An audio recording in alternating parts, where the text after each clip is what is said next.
জুমাদুল আউয়াল মাসের 12 তারিখ 1446 হিজরি 30 কার্তিক 15 নভেম্বর 2024 খ্রিস্টাব্দ। যে মহান আল্লাহ সুবহানাহু ওয়া তাআলা জুমার নামাজের উদ্দেশ্য নিয়ে মসজিদে আসবার তৌফিক দান করলেন। আমরা হৃদয় থেকে নতশিরে কালিমাতুশ শুকর আদায় করছি। সকলেই পড়ে নেই আলহামদুলিল্লাহ।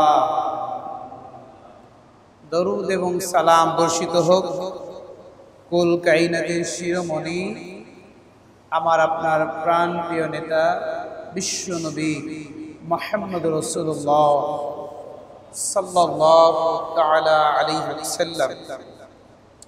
সম্মানিত হাজিরিন, আমরা একটি গুরুত্বপূর্ণ মুহূর্তে কিছু গুরুত্বপূর্ণ বিষয় নিয়ে আজকের জমাতে আমরা আলোচনা করব। কুরআনুল কারীমের ছোট্ট একটি অধ্যায় থেকে সূরাতুল জুমআ থেকে আপনাদের খেদমতে তেলাওয়াত করেছি। আল্লাহ রাব্বুল আলামিন এখানে যে বিষয়টি আমাদেরকে মেসেজ করে দিয়েছেন, কুরআনুল কারীমের 62 নম্বর সূরার 9 নম্বর আয়াতে কারিমা সূরা জুমআ। এখানে আল্লাহ পাক জুমআ, জুমার খুতবা, জুমার নামাজ, আযান এত সংক্রান্ত বিষয়ে রব্বুল আলামিন আমাদের ডিরেকশন দিচ্ছেন। বিশ্বনবী মুহাম্মদ রাসূলুল্লাহ সাল্লাল্লাহু আলাইহি ওয়াসাল্লাম এই আয়াতে কারিমার আলোকে দ্বীনের যে তাৎপর্য আমাদেরকে মেসেজ করে দিয়েছেন, আমরা আজকে সে বিষয় নিয়ে জানার চেষ্টা করব। যদিও এই বিষয়টা আমাদের কাছে অনেক পুরানো, বহুত আলোচনা শুনেছি, করেছি, এরপরেও আমরা তো মানুষ ভুলে যাই, ঠিক কিনা বলেন? অধিকাংশ সময় ভুলে যাই। তো আসুন,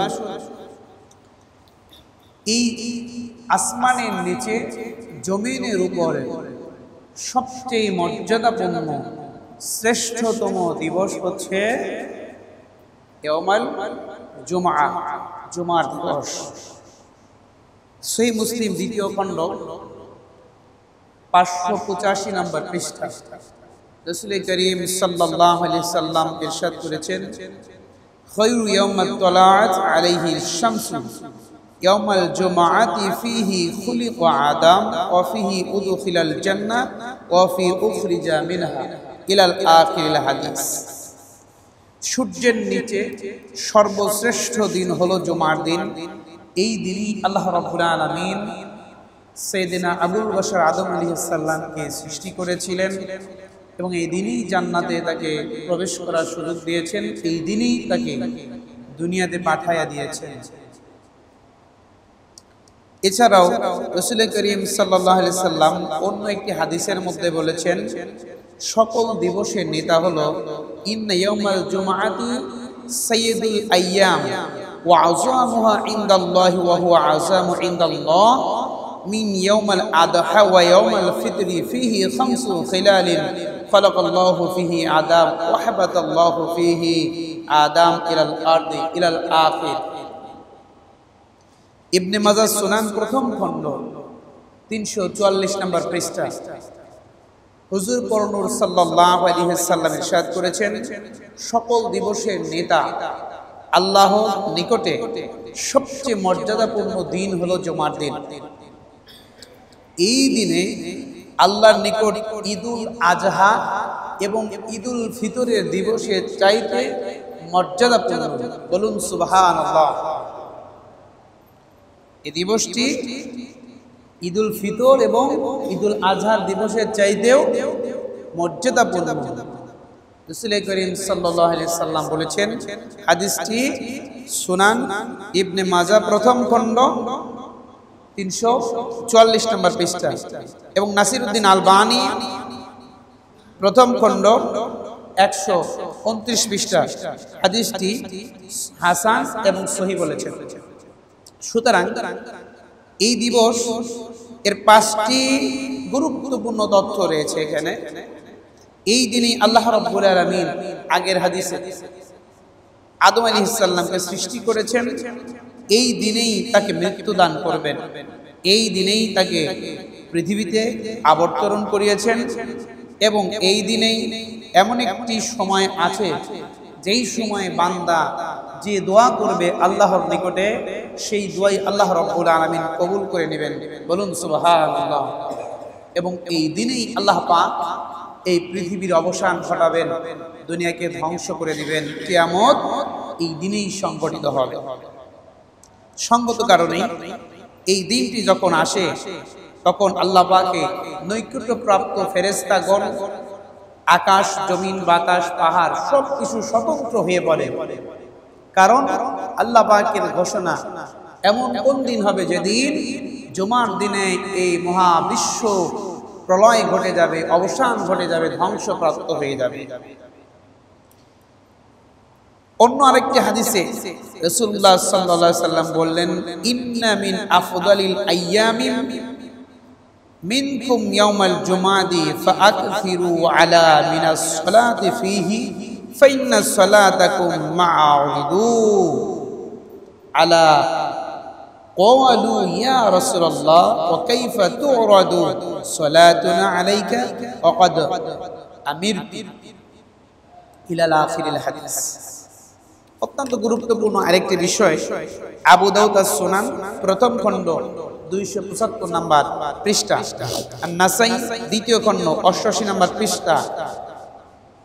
আল্লাহর হাবিব সাল্লাল্লাহু আলাইহি ওয়াসাল্লাম ইরশাদ করলেন, এই জুমার বরকতপূর্ণ দিনে, এই দিনগুলোর সর্বোত্তম দিন হলো শুক্রবার, জুমার দিন। এই দিনে তোমরা আমি রাসূলের উপর বেশি থেকে বেশি দরুদ প্রেরণ করবে। কি করবে? বেশি থেকে বেশি দরুদ প্রেরণ করবে। কার উপরে? নবী মুহাম্মদ রাসূলুল্লাহ সাল্লাল্লাহু আলাইহি সাল্লামের উপরে। কারণ তোমার দরুদ আমার নিকটে পৌঁছে দেওয়া হবে, পেশ করা হবে।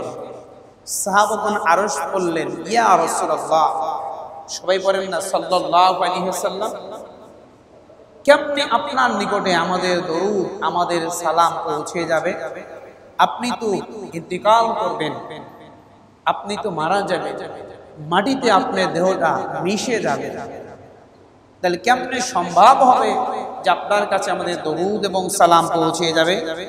রাসূল করিম সাল্লাল্লাহু আলাইহি ওয়াসাল্লাম বললেন, ইন্নাল্লাহ আযজা ওয়া জাল্লা হাররামা আলাল আরদি আজজাসাল আম্বিয়া আন তাকুলা আজজাসাল আম্বিয়া আলাইহিস সালাম। জোরে বলুন সুবহানাল্লাহ। আল্লাহর হাবিব বললেন, পৃথিবীর সকল আমি এবং সকল নবী রাসূলদের দেহ মাটির সাথে মিশে যাওয়া, মাটিকে গ্রাস করা সম্পূর্ণ নিষেধ করা হয়েছে। পৃথিবীর কোনো মাটির সাধ্য নাই যে কোনো নবী রাসূলের দেহকে গ্রাস করতে পারে, গলতকরণ করতে পারে। সুতরাং আমরা রওজাতে আল্লাহর নিয়ামত প্রাপ্ত হয়ে সেখানে জিন্দা থাকবো। বলুন সুবহানাল্লাহ। এবং আল্লাহ পাকের ফেরেশতারা অনেকেই আবার এটা নিয়ে চিন্তা করে যে তাহলে মনে হয় দরুদ এবং সালাম যেখানে হয় সেখানে নবী আইসা দরুদগুলো শুনে যান।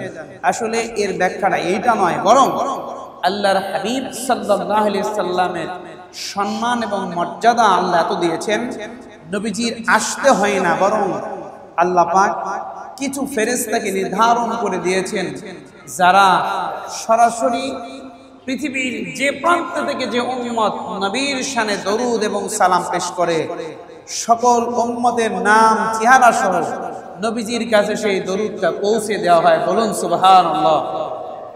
প্রিয় হাজিরিন, তাই এই জুমার দিনে নবী করিম সাল্লাল্লাহু আলাইহি সাল্লাম বললেন, আমার উপর বেশি থেকে বেশি দরুদ পড়বে। কারণ একবার যদি দরুদ পড়ো, তোমার উপর আল্লাহ পাক খুশি হয়ে 10 বার রহমত নাযিল করবেন। বলেন সুবহানাল্লাহ। আসুন আমরা আজকের তেলাওয়াতকৃত আয়াতের দিকে যাই। আল্লাহ পাক বলছেন,